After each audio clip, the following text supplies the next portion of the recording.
बिस्मिल्लाहिर्रहमानिर्रहीम। अल्लाहुम्मा सल्लि अला मुहम्मदिन व आले मोहम्मद। Indian prime minister Narendra Modi की हुकूमत के दिन गिने जा चुके हैं और शायद उनकी एक्सपायरी का वक्त करीब आ चुका हुआ है। ये मैं इस लिहाज से कह रहा हूँ कि यूनाइटेड स्टेट्स के सदर, अमेरिका के सदर डोनाल्ड ट्रंप हाथ से कोई मौका भी नहीं जाने देते कि जब वो नरेंद्र मोदी को आड़े हाथों लें। और आपने पाकिस्तान और इंडिया के दरमियान जो हालिया एक मुख्तसर सी जंग हुई, उसके बाद जो पाकिस्तान ने क्लेम किया वो इंडिया ने नहीं माना और दो किस्म की बातें जो सबसे इम्पॉर्टेंट पॉइंट्स हैं वो सामने आए। एक, जो अमेरिका के सदर ने 25 से ज़्यादा दफ़ा ये बात की कि हमने यानी अमेरिका ने यानी डोनाल्ड ट्रंप ने दोनों देशों के बीच में सीज़ फायर करवाने में अहम किरदार अदा किया और उनको तिजारत की तरफ राग़िब किया, ना कि जंग की तरफ। डोनाल्ड ट्रंप ने ये बात ऑन रिकॉर्ड 25 से ज़्यादा दफ़ा की, मगर इंडिया की जो पॉलिसी थी इस बयान को लेकर के, वो ये कहते हैं कि जो सीज़ फायर है वो पाकिस्तान और इंडिया की म्यूचुअल अंडरस्टैंडिंग से हुआ और दोनों कोई तीसरी जो पार्टी है, कोई तीसरा फरीक जो है इसमें शामिल नहीं है। शुरू में तो ये लग रहा था कि शायद अमेरिका के सदर जो है वो एक आध दफ़ा कहने के बाद चुप हो जाएंगे। पहले 1 दर्जन हुआ, फिर अब 2 दर्जन से ज़्यादा दफ़ा हो चुका। अब वो एक स्टेप आगे चले गए हैं। अब जो अमेरिकन सदर हैं वो ये जो दावा कर रहे हैं, जो कल उन्होंने एक इशाइये के दौरान वाइट हाउस में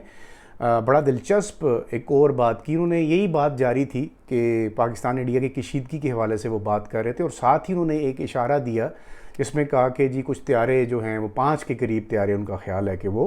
गिरे हैं। अब ये त्यारे ना तो कोई मेरे ख्याल से बांग्लादेश में गिरे हैं, ना तो ये डेनमार्क में गिरे हैं, ना ये कहीं और हैं। तो ऑब्वियसली ये पाकिस्तान ने जो त्यारे इंडिया के गिराए थे वो उन त्यारों का जिक्र डोनाल्ड ट्रंप ने भी कल कर दिया। अब ये आज का ये जो वीलॉग है, मैं इसमें ये नुक्ता आपके सामने रखने की कोशिश करता हूँ कि आखिर ये नरेंद्र मोदी की दुम पर पाँव क्यों रख रहे हैं बार बार डोनाल्ड ट्रंप साहब, और क्या अमेरिका जो है वो भारत से नाराज़ है और उसकी नाराज़गी के पीछे ऐसे कौन से हक़ाइक़ हैं जिसको लेकर के डोनाल्ड ट्रंप साहब कोई भी मौका हाथ से नहीं जाने देते जिसमें वो नरेंद्र मोदी को मज़ीद किसी मुश्किल में वो डाल रहे हों। इंडिया के अंदर बहुत सारे लोग ये सवाल कर रहे हैं, जिसमें अपोजिशन भी शामिल है, कि क्या नरेंद्र मोदी ख़ुद नहीं बता सकते कि अब डोनाल्ड ट्रंप साहब जो है, राहुल गांधी साहब की स्टेटमेंट में कोट कर रहा हूँ कि वो ये कहते हैं कि अब क्या हमें डोनाल्ड ट्रंप बताएंगे कि इंडिया के 5 त्यारे गिरे थे। नरेंद्र मोदी साहब के अंदर हिम्मत क्यों नहीं है, वो ये बात क्यों तस्लीम नहीं करते और वो ये क्यों नहीं बताते कि इंडिया का इस जंग के अंदर कितना नुकसान हुआ है। अब एक तो ये वजह है कि आज का ये जो वीलॉग है उस पर हम ये इस्टेब्लिश करते हैं कि आखिर नरेंद्र मोदी साहब खामोश क्यों हैं, और फिर दूसरा डोनाल्ड ट्रंप साहब उनके ऊपर ये ताबड़तोड़ जो हमले हैं ज़ुबानी, ये वो कैसे कर रहे हैं और क्यों, इसके पीछे क्या ऐसे राज हैं। तो सबसे पहले जो अपोजिशन का जो इस वक्त इंडिया के अंदर जो मौक़िफ़ है वो मैं आपके सामने रखता हूँ, जिसमें वो बारहा पूछे जा रहे हैं, अपोजिशन की जो जमातें हैं वो नरेंद्र मोदी से पूछती हैं कि मोदी जी 5 त्यारों का सच क्या है, कौम को ये जानने का हक़ है। ये कह रहे हैं राहुल गांधी साहब। उन्होंने सवाल उठाया कि पार्लियामेंट में वजाहत क्यों नहीं देगी कि नुकसान हुआ है या नहीं हुआ, अगर हुआ है तो इस नुकसान का ज़िम्मेदार कौन है। फिर जयराम रमेश और मल्लिकार्जुन खड़गे हैं, उन्होंने मोदी कि अमेरिका के साथ जो डिप्लोमेसी है और जो फॉरेन पॉलिसी है उसको हगलोमैसी का खिताब दिया है, यानी गलने मिले की पॉलिसी, कि आप डोनाल्ड ट्रंप के साथ गले तो बहुत मिलते रहे हैं, अब वही ट्रंप आपके गले पड़ चुका हुआ है और कोई मौका ऐसा नहीं छोड़ता कि वो आपको किसी हजीमत से दो चार ना करे। जिसने कौमी वक़ार को नुकसान पहुँचाया वो कौन सी पॉलिसी है, ये पूछे जा रहे हैं। ये जय रमेश और मल्लिकार्जुन ने ये बात पूछी है और उन्होंने ये मुतालबा किया है कि मानसून इजलास जो 21 जुलाई से शुरू हो रहा है इसमें स्ट्रेटजिक बातचीत हो। फिर यही सवालात किए जा रहे हैं कि जो पार्लियामेंट का इजलास है उससे गवर्नमेंट क्यों भागने की कोशिश कर रही है। तो ये सारे सवालात, आपका क्या ख्याल है कि नरेंद्र मोदी साहब जो हैं वो खामोशी क्यों इख्तियार किए हुए हैं और उनके पास इनके जवाबात क्यों नहीं हैं। और अपोजिशन का दिन ब दिन जो बढ़ता हुआ प्रेशर है नरेंद्र मोदी के ऊपर, उससे ये नज़र आ रहा है कि अब जब बिहार के इलेक्शन बहुत करीब आ चुके हैं तो नरेंद्र मोदी साहब के ऊपर जो दबाव है वो बहुत बढ़ता जा रहा है। अब डोनाल्ड ट्रंप की नाराज़गी की बात करते हैं कि डोनाल्ड ट्रंप जो है वो क्यों नाराज़ है इंडिया से। अगर यानी वो इस तरह की जो मालूमात हैं, जो बातें यानी इंडिया ने नहीं की, और सीज़ फायर मीडिएटर जो अपने आप को बार बार कहते हैं यूनाइटेड स्टेट्स के सदर, वो क्यों ऐसा मौका हाथ से नहीं जाने देते कि जब वो उनको इंडिया को वो निशाना बनाएं और कहें कि जी अब 5 त्योहारों का जिक्र जब उन्होंने कल कर दिया तो मेरे देखने वाले, मैं एक छोटा सा जर्नलिस्ट हूँ, मुझे तो इतनी कोई लंबी चौड़ी मेरी व्यूवरशिप नहीं है, लेकिन मैं भी आपको यही बात बताता रहा हूँ। फिर उसमें जो हमारे इंडियन दोस्त हैं वो इस बात पे नाराज़ होते हैं कि जी एविडेंस दें, ये दें। अब यार ये इंटरनेशनली जो सबके अब्बू जी हैं, मतलब पाकिस्तान के भी और उधर इंडिया के भी, वो भी अगर ये कह रहे हैं कि जहाज़ गिरे हैं तो जहाज़ तो कोई वो कागज़ वाले जहाज़ तो नहीं थे जो गिर गए थे, कहीं गिरे हैं तो वो ये बात कर रहे हैं। तो हमें बात दिल से तस्लीम कर लेनी चाहिए कि अगर ये ऐसा होता है, जंगों में जब जंगें लड़ी जाती हैं तो किसी का नुकसान होता है, किसी का फ़ायदा होता है। ये कोई ऐसी हिस्ट्री नहीं है कि जिसको आप मैं ना मानूंगी पॉलिसी पे आप रहें और ये कहें कि जी मैं नहीं मानता और जो मर्ज़ी है हो जाए। तो हकीकत को मान लेना चाहिए। अब ये जो डोनाल्ड ट्रंप साहब की तरफ से मुसलसल क्रिटिसिज्म है भारत के प्राइम मिनिस्टर के ऊपर या इंडिया की गवर्नमेंट के ऊपर, तो उसकी बुनियादी वजह ये है कि डोनाल्ड ट्रंप साहब ब्रिक्स को लेकर के इंडिया की जो पॉलिसी है इस वक्त, चाइना के जो एक प्लेटफॉर्म है ब्रिक्स, उसमें आप कह लें कि इंडियन फाउंडर मेंबर है। और वहाँ पर इस वक्त ब्रिक्स का जो अभी रिसेंटली एक मीटिंग हुई है उसमें उन्होंने जो सबसे तकलीफ़ दे बात है, जिसका कल डोनाल्ड ट्रंप साहब ने इशारा भी कर दिया, और उन्होंने कहा कि अगर ब्रिक्स वाले जो डॉलर के मुकाबले में एक नई करेंसी लॉन्च करना चाह रहे हैं ताकि डॉलर की जो हेजमनी है वो ख़त्म हो सके और डॉलर की इजारादारी को ख़त्म करने के लिए जो सोच है इस वक्त चाइना, रशिया और ये दीगर जो ममालिक हैं इनकी लेकर के, और उसमें आप इंडिया की इन्वॉल्वमेंट है, यानी जो इस वक्त टैरिफ लगाने की धमकी भी है वो डायरेक्टली अगर आप ये कहें कि वो रशिया को दे रहा है अमेरिका या अमेरिकी सदर, या वो चाइना को दे रहा है तो वो, या साउथ अफ्रीका को दे रहा है। ब्रिक्स के जो पार्टनर्स हैं उनमें से चाइना, ये 4-3 ममालिक तो मैंने आपके सामने रख दिया, अब चौथा इंडिया है। तो आप इससे अंदाज़ा लगाएं कि एक तरफ वो जो हगलो मैसी है, हग करते हैं जाके नरेंद्र मोदी साहब डोनाल्ड ट्रंप साहब को, और वो कहते हैं हम आपके साथ हैं। साथ ही वो ब्रिक्स का भी हिस्सा हैं, वो SCO का भी हिस्सा हैं, वो पता नहीं कितनी कश्तियों में बैठे हुए हैं। फिर वो S-400 जो है वो ख़रीदते हैं रशिया से, और जहाज़ों की ख़रीदारी भी वो रशिया से करना चाहते हैं, दीगर आर्म्स एंड एमुनेशन भी वो रशिया से ख़रीदना चाह रहे हैं। फिर वो जहाज़ राफेल जो गिरवाए हैं उन्होंने फ्रांस के, अब वो इन सारे ममालिक के साथ तो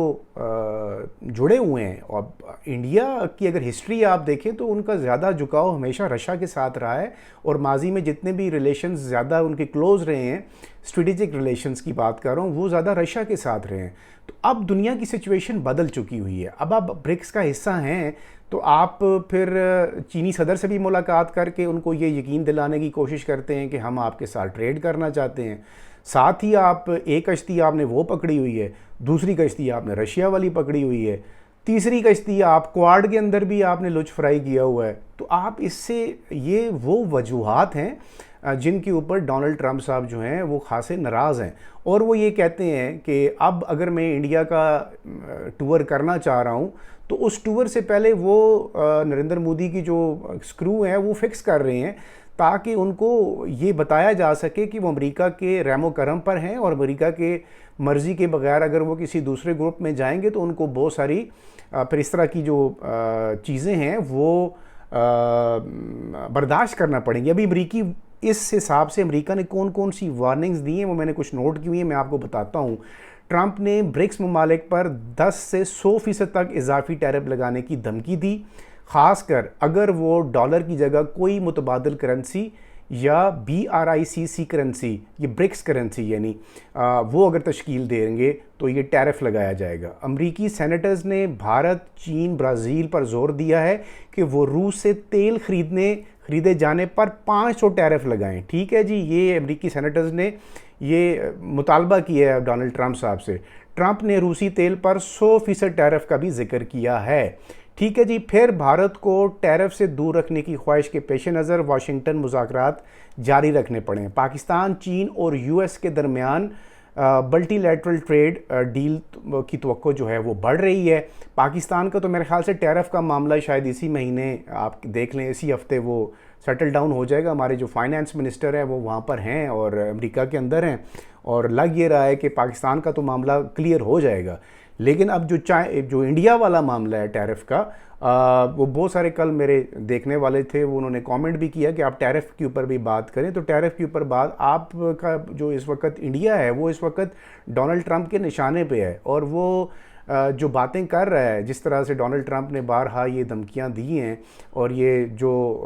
आपकी फॉरेन पॉलिसी को एक्सपोज किया है, सीज़ फायर का पहले 25 से 26 दफ़ा उन्होंने ये तस्करा किया, और फिर अब जहाज़ गिरने का तस्करा भी कर दिया। और अगर इंडिया ने इसी तरह की रवैया अख्तियार रखा तो मुझे ये लगता है कि आइंदा आने वाले दिनों में वो बहुत सारे राज जो हैं ऐसे हैं जो शायद वो भी खोल दे। तो अब नरेंद्र मोदी साहब की गवर्नमेंट जो है वो ख़ासे प्रेशर के अंदर है, और WTO को अमरीकी हुकूमत ने यह भी कहा है कि भारत के पास स्टील और आटो बतौर रिटेलरी टैरिफ लगाने की कोई कानूनी बुनियाद नहीं है। और अब इन सारी चीज़ों को लेकर के जब आप बिहार इलेक्शन में जा रहे हैं और आपको अपनी फॉरेन पॉलिसी के ऊपर किसी किस्म का कोई समझ नहीं आ रही कि अब जाएं तो जाएं कहाँ। उस दिन भी मैंने ये वाला आपको गाना सुनाया था, तो अब वो नरेंद्र मोदी साहब शायद यही गाना गुनगुना रहे हैं कि अब जाएं तो जाएं कहाँ। अब इन सारी चीज़ों को लेकर के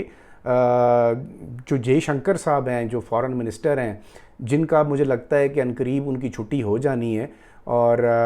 वो वाज़े तौर पर ये बात कर रहे हैं कि हमने डी-डॉलराइजेशन को बतौर